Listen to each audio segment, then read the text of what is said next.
Hello, people of the internet. This is the Geek Gaming Culture Soapbox channel, and I talked a little bit about the Sweet Baby Inc. situation in the last video. However, I did want to touch upon one particular subject that I think a lot of people are missing out of this, because there's been a lot of connections lately that have been found out between Sweet Baby Inc. and some other nefarious individuals who have been involved in several key things that have been happening over the past several years. But here's the thing, with those connections, there seems to now be a particular connection that I don't think anybody's talking about. And when I want to cover something, I want to cover something in a way that no one else is doing. I want to bring in some new information, or maybe bring in some new perspective that no one's thought of yet. And I think maybe when we talk about the connections that Sweet Baby Inc. has with people like Z Quinn, that name came up. Now, for those people who do not know who she is, she's probably the most toxic person in the gaming industry. I think she bowed out a while ago after some failed Kickstarters, after she was accused of pushing someone into offing themselves over flimsy accusations. And if you have not watched it yet, I implore you to watch a video by Minimal Effort Gaming, in which they kind of tie in and they follow the money of where Sweet Baby Inc. is getting their funding from, and it all ties into a organization which is seemingly profiting off of a studio that was once led by that very person who had committed the offing of themselves. That is kind of sick if it is true, if the money is indeed leading there. I will leave you the link to that video in the description below. But if all of that is true, and there is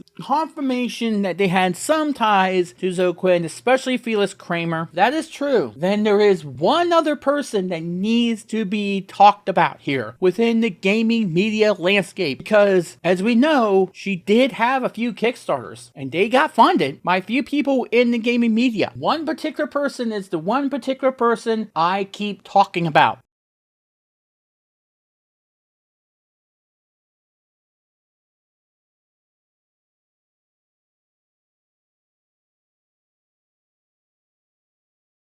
Yes, of course, we are going to talk about Jim Stephanie Sterling, who has not said anything, to the best of my knowledge at least, about the Sweet Baby Inc. situation. Or, for that matter, about Suicide Squad Kill the Justice League. Now, they may have tweeted something that I did not see yet, or maybe they made a comment about it somewhere that I have not seen yet, or they did a review about it that I have not seen yet. Everybody knows JSS has been known to be contrarian for the sake of being contrarian. We already know the Tears of the Kingdom and Breath of the Wild reviews were just to troll people, and let's not get started about the Dead Space remake review. We all know that Jim did not really play those games through and through, despite them trying to claim over and over again that they did. However, what we also know was that the Chuck Tingle game that Z Quinn had tried to kickstart had the backing of Jim Sterling, so much so that allegedly they were going to appear as a voice credit in the credits. We all know what happened with that Kickstarter, whether or not it was going to actually appear. It ended up being vaporware, and Z Quinn went out and tweeted saying that she was running out of money and didn't have enough money to complete the project while she was vacationing in Tokyo, Japan. So yeah, this is the kind of company that Sweet Baby Inc. likes to keep. People who are associated with this person. Not to mention everything else that Z Quinn seems to want to do. Every time she ends up getting criticized, she either threatens them, as some journalists that were reporting to Sophia Norwitz said that Z Quinn does, or she hits that button saying, I am harassed, I'm being threatened, when there was nothing of the sort happening. It's a tactic used to shut down any criticism. But we have heard about her for some time, and even her her greatest supporters are starting to wake up to some of those scams that she has done. But what I want to bring up is the latest Jimquisition entitled Live Services Are Being Sent to Die. And this has to do with the latest announcement that Crash Team Rumble is going to shut down after only 9 months up and running. Now, we all know that live service games are in of itself a problem right at the moment, and Warner Brothers being the latest in order to try to say that this trend is something they want to follow, especially after the bombing of Suicide Squad Kill the Justice League is going on, despite Warner Brothers saying that they want to release DLC for the game. They're going to release the Joker as a playable character in a game that only has sub 1,000 concurrent players, if that. How do you figure that everybody's telling them this doesn't work, yet they double down on it? Something doesn't feel right here. Even after the success of Hogwarts Legacy last year, all of a sudden now they're going to double down on this? Something doesn't add up. It's like Warner Brothers is hearing everybody telling them the exact same thing, yet they listen to none of them and instead listen to a few people that are constantly in their ear. Something doesn't seem right here. Maybe it's because despite Jim Sterling having a gold mine of a live service game that's currently bombing, despite having a absolute diamond of a game in Suicide Squad Kill the Justice League that Jim Sterling could bring up, instead of bringing that up, they don't even bring it up at all. Though they do consider the Final Fantasy XIV is a live service game, which was very weird given that they were showing Final Fantasy XIV along with them talking about Square Enix delving into live service games, even though they didn't verbalize Final Fantasy XIV as being a live service game, and they talked about other games that Square Enix has made that definitely were. Keep in mind that Jim Sterling somehow has this hatred for Yoshi P for some weird odd reason. But strangely enough, Jim Sterling, at the end of this latest Jimquisition, well, latest as of the recording of this video, said this very peculiar thing at the end of the video. Take a listen and tell me what game you think they are talking about here. Take a listen. It's funny, these live services are basically scams.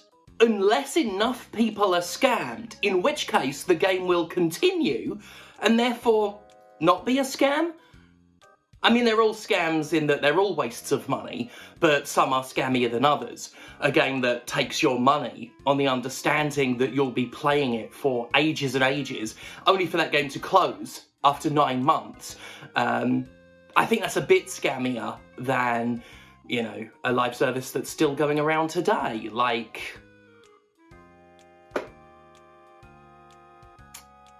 I don't know. You see, this seems like it's a joke about me not remembering any live services because they're all dead, when there are actually a whole bunch of intensely successful ones.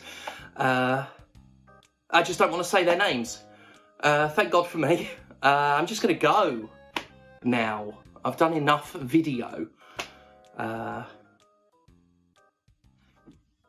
Yeah.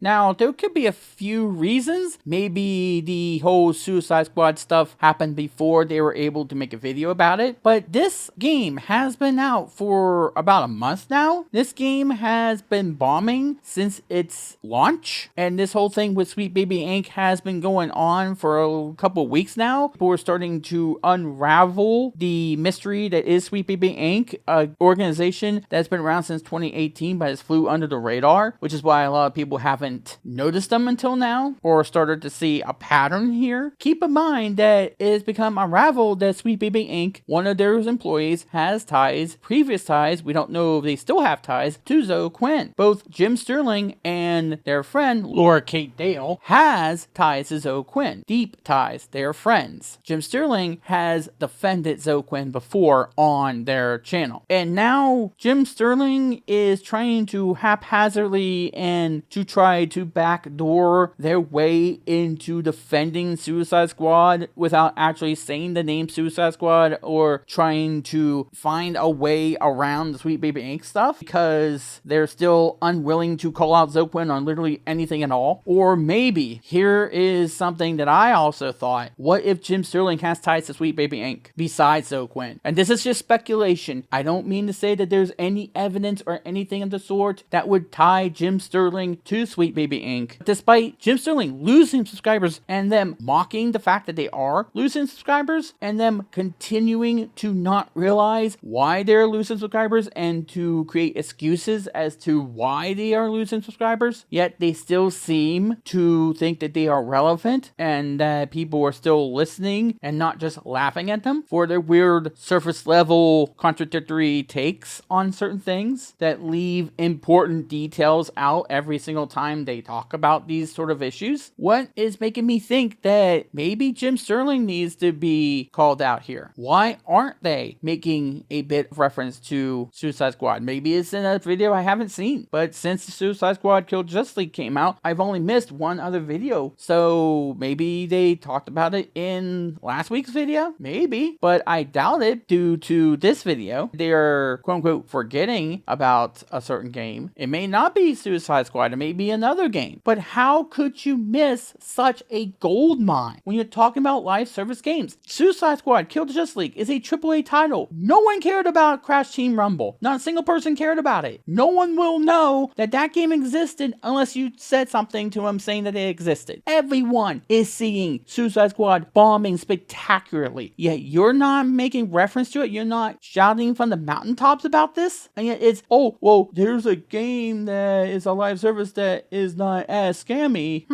I wonder why. And here's the thing, I expected that Jim Sterling was going to make a video about the whole Sweet Baby Inc. thing this week. I would suspect that maybe next week they'll try to defend Sweet Baby Inc. somehow, as I've seen some people try to do, and try to do the classic defense whenever somebody tries to call out shoehorning and preachiness and execution of the type of things they do. There is such a thing as doing a good thing badly, and Sweet Baby Inc. is doing a good thing horribly. And by the way, thank you to Aaron Sorkin for coming up with that Sorkinism that I really love to use all the time when dealing with this sort of thing, because it is appropriate. Nobody has any problem with diversity in gaming. Nobody has any problem with including minority characters in video games, as long as they have a prominent role, as long as their roles make sense, and as long as they are not deemed to be little more than tokenism, and in order for you to check a box so you can get a paycheck at the end of the week, instead of doing what they should be doing, which is to put them in prominent roles and to put them into places to where they stand out as normal human beings, and not just advertising slogans, and not just mascots, and not just bait for you to get a paycheck. So yeah, I would call upon Jim Sterling to, again, say something negative about Z Quinn, because there's a lot there that you could criticize that has nothing to do with anything that happened in 2014. So you don't even have to reference that, or reference the gamer TMs, whatever the heck that is. I don't know why they keep using that phrase, and you're not a bigoted person for calling them out. So yeah, is Jim in league with Sweet Baby Inc.? Is their relationship with Z Quinn, because they fail even to this point to even call her out on anything, treating her so gently that she's not even at fault for things that everybody can see she's at fault for? Could their ties to Z Quinn lead to ties to Sweet Baby Inc.? Has it come full circle? It's only speculative, but I have a feeling that it's time to bring it up. Thank you for watching, and to be continued.